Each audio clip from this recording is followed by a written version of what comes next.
afternoon, everyone. Wanted to show you what I'm working on here. I have a 1997, I believe it is, 1997 Mercedes sedan, and it's got one of these unique wiper arms with just one of them here on the front of the car. And the problem the owner had with the vehicle here is it kept blowing the fuse for the wiper motor. And I'd be going down the road and then all of a sudden it just quit working. We tested the motor multiple times, it tested good. The fuse just kept blowing randomly. So he took it to a dealership. The dealer ended up telling him that it was going to need a wiper motor and it was going to cost about $1,200 to replace. So obviously he called me up and said, hey, you think this is something we can do? And I said, sure, bring it over. So he ordered a replacement motor here from Rock Auto. But what I noticed is while I was getting down to where the motor's at, it really wasn't that hard to get to, believe it or not. A couple plastic pieces came off here with a few Phillips screws. And so I went to unplug the connector here, just like so. This little connector sits right in here on the wiper motor. But I started pulling back some of the ripped up insulation, and so I'm cleaning all this out. And I notice, if you look on the wire harness here, I notice that there's a rub-through wire. It turns out that this is the power supply wire for the wiper motor. This was the whole problem right here. So if we look at how this wiring sits in here, it was actually tucked underneath the bracket here like this, and every time that this arm would rotate as the motor's spinning here, this little arm here, the linkage going up to the wiper arm, what it was doing was it was actually rubbing against the wire here. So this wire, let's see if I can get to it. Yep, there it is right there. So there's a wire right there, and as the motor was spinning, it was rubbing the arm against the wire, and before long it just rubbed completely through. So, moral of the story here is, folks, before you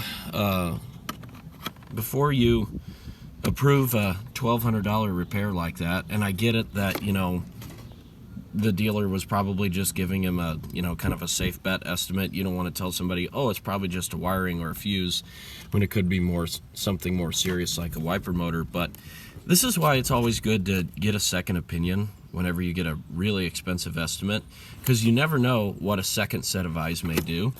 And I say this applying to myself as well. I can't tell you how many times I've looked at a car and then maybe I've had another friend look at it and say, hey, I'm having trouble figuring this out. What do you think? And sometimes just getting a second set of eyes on a vehicle like this can save you hundreds, and in this case over $1,000. Hopefully all we're going to have to do is repair this wire, put everything back together. This motor will still be good. Maybe we can return the motor over there. I'll have to check with him and see what he can do, as he bought the part.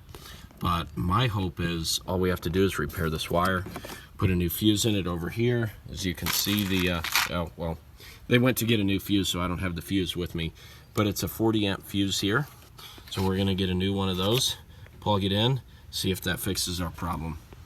Just thought I'd show you guys this little find here. Again, it's these little intermittent wiring and electrical issues that can be a real nightmare. But once you find them, they can save you a lot of money if you can repair just a wire instead of replacing a whole component. All right, so great news. The little wiring repair that I did fixed the wiper problem on that car. We put everything all back together. I ran the wiring in such a way that it would be routed away from that wiper arm that spins as the motor's running, and that way he won't run into this problem in the future. Put a new fuse in it. We ran it for a while, made sure that the wiring harness wouldn't touch the arm. So again, guys, moral of the story here with this whole repair is, if you get a really expensive estimate like that, go get a second opinion. It's not that you don't trust the shop or you don't trust whoever's working on it. Sometimes people just need a second set of eyes on things. Unfortunately, what we see a lot is sometimes people will take advantage of that money and that they quoted you earlier and say, oh, well, we gave them the quote, they gave us the okay to do it. Not many people will actually come back to you and say, hey, you know what, we gave you this estimate and you okayed it, but we found this and it was cheaper. Unfortunately, a lot of times they're not going to do that. They're going to, if they're really shady, they're not even going to replace a part, just fix the wire and then go from there. But what they could do sometimes is throw the new motor in and repair the wire. Then it's definitely fixed, but they've still, pocketed a bunch of money. And again, it's important to have a good relationship with your shops that you take your vehicle to, with your mechanic. The better the relationship you have with the people who you are giving your hard-earned money to work on your vehicle, the more likely they are to be honest with you and to cut you a break on things, maybe give you a discount. You never know what it may be. Good relationships, guys. It's very, very important to have with your mechanics and your service advisors, whoever it is, because stuff like this is how you're going to save yourself money in the long run. Take them a gift, do something nice for them. When I worked at the Chevrolet dealer, we had this one customer who would bring us in Gatorade in the summertime when it was hot, or she'd even bring us hot chocolate in the wintertime. Just the nicest lady ever. And those little kind gestures, those little random acts of kindness that she would do for us at the shop really helped her out in the long run. I remember staying late one evening past closing time to put a windshield washer fluid reservoir in her 2005 Silverado because we found it leaking after I did an oil change on it. The truck had like 70, 80,000 miles on it, so it was well outside of warranty, but she had such a good relationship with that shop. After we talked to the manager there and the advisor, they said, you know what, she's a really good customer, it won't take too long. Here, we'll give her free labor to just throw the new washer reservoir in right quick. She paid for the part, she was on her way. She was happy, we're happy to have her as a customer. That's why good relationships are so important. Most shops out there, most mechanics are going to be honest with you, and they're going to play the game fairly. They're not really there to take advantage of you. Unfortunately, there's those bad apples that ruin the whole bunch, so to speak.